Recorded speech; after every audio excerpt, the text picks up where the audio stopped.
আসসালামু আলাইকুম গাইস, আজকের এই ভিডিওতে আমি আপনাদেরকে দেখাবো কিভাবে পাইপের থ্রেড কাটবেন। তো পাইপের থ্রেড কাটার জন্য আপনারা চাইলে এই বল ডাইগুলো ইউজ করতে পারেন। এগুলো কিন্তু দাম খুবই কম, 450 টাকার ভিতরে কিন্তু আপনারা এগুলো পেয়ে যাবেন। তো দেখতে পাচ্ছেন আমি পাইপের প্যাচ কাটার জন্য প্রথমে কিন্তু পাইপের যে মাথাটা এটা কিন্তু ভালো করে কেটে নিলাম। তো দেখতে পাচ্ছেন কেটে নেওয়ার পর দেখতে পাচ্ছেন তারপর আমি এই 3-4 বল ডাইটা নিয়ে নেব। তো দেখতে পাচ্ছেন, তো নিয়ে নেওয়ার পর এটা হচ্ছে এভাবে আমি পাইপের ভিতরে ঢুকিয়ে দেব। এই যে এভাবে দেখতে পাচ্ছেন, ঢুকিয়ে দেওয়ার পর এটা কিন্তু আমি আস্তে আস্তে এটা ঘুরাবো। দেখতে পাচ্ছেন এটা আমি কিন্তু ঘুরাচ্ছি, ঘুরিয়ে কিন্তু এটা আস্তে আস্তে একটু যতটুক হাতের মাধ্যমে ঢোকানো সম্ভব এতটুকু আমি ঢুকিয়ে নিলাম।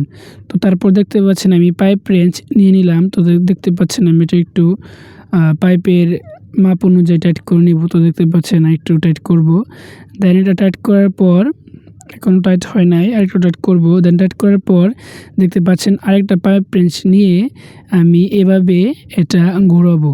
তো দেখতে পাচ্ছেন আমি ডাইটা ঘোরাবো। দেখতে পাচ্ছেন ঘোরানোর সাথে সাথে কিন্তু আস্তে আস্তে আমাদের পাইপের প্যাচ কিন্তু কাটছে।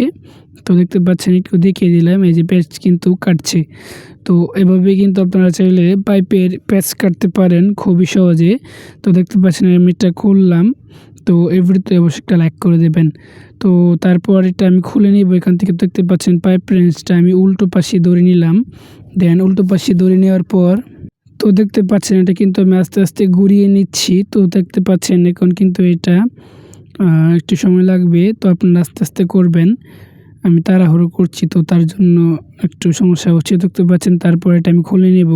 তো দেখতে পাচ্ছেন খুলে নেওয়ার সাথে সাথে কিন্তু আমাদের পাইপের প্যাচ কাটা কিন্তু হয়ে গিয়েছে। তো দেখতে পাচ্ছেন মোটামুটি ভালোই হয়েছে।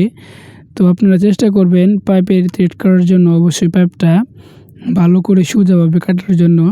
তো দেখতে পাচ্ছেন এটা কিন্তু মোটামুটি হয়েছে, পাইপটা একটু সোজাভাবে কাটার দরকার ছিল। তো যাই হোক, ভালোই হয়েছে।